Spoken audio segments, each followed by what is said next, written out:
You've got a major exam in just a few hours, and after that, a banjo performance you've been prepping for all week. You've been hitting the books, running through scales, but still feel unprepared. So, what now?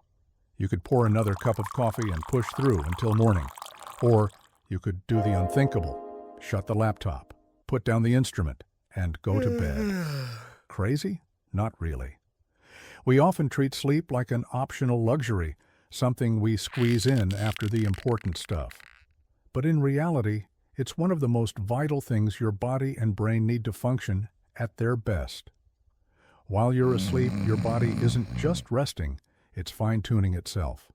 Everything from your breathing to your immune defense is being adjusted and balanced.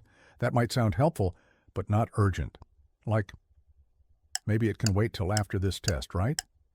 Wrong, because your brain also uses sleep to run one of its most powerful behind-the-scenes upgrades, memory enhancement.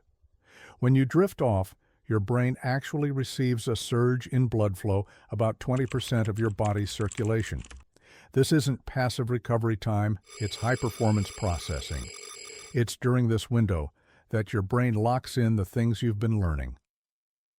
Back in the 1800s, researcher Hermann Ebbinghaus showed that we forget nearly half of what we just learned within half an hour. He called this the forgetting curve. But this forgetting isn't inevitable. We can slow or stop it through something called memory consolidation, basically transferring knowledge from your short-term buffer to your long-term vault. This process is handled by a brain structure called the hippocampus. In the 1950s, neuroscientist Brenda Milner studied a patient, famously known as HM, who had parts of this region removed. After surgery, HM couldn't form lasting memories about facts or events, but he could still learn repetitive tasks. That helped scientists discover that the hippocampus is key for long-term knowledge, but not muscle memory. Here's how it works. Sensory info, what you see, hear, study, gets temporarily stored in your brain. Then it's passed along to the hippocampus, which strengthens the neural pathways. Thanks to the brain's ability to rewire itself, called neuroplasticity, new connections form and solidify into lasting memory networks. Certain memories stick better than others, especially those tied to emotions or stress. That's because your memory center is closely connected to emotional processing areas in the brain. But one of the biggest game changers for memory, sleep. Sleep unfolds in cycles, light, deep, and dreaming stages.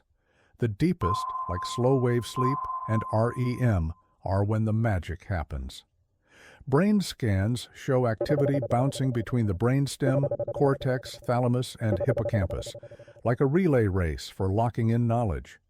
Non-REM deep sleep is when facts and data get saved. During this phase, short-term memories are transferred from the front of the hippocampus to the cortex, where long-term memories live. REM sleep, when dreams are vivid, is linked more to skills and coordination, like playing piano or riding a bike. So, if you study your math formulas, then practice piano and sleep shortly after, you're giving your brain the perfect chance to save both. Cutting corners on sleep doesn't just leave you tired, it makes all that hard work less likely to stick. Because while you're resting, your brain is actually working harder than ever, organizing, reinforcing, and upgrading. So the next time someone says, "Sleep on it," know they're not just offering comfort. They're giving you science-backed advice for success.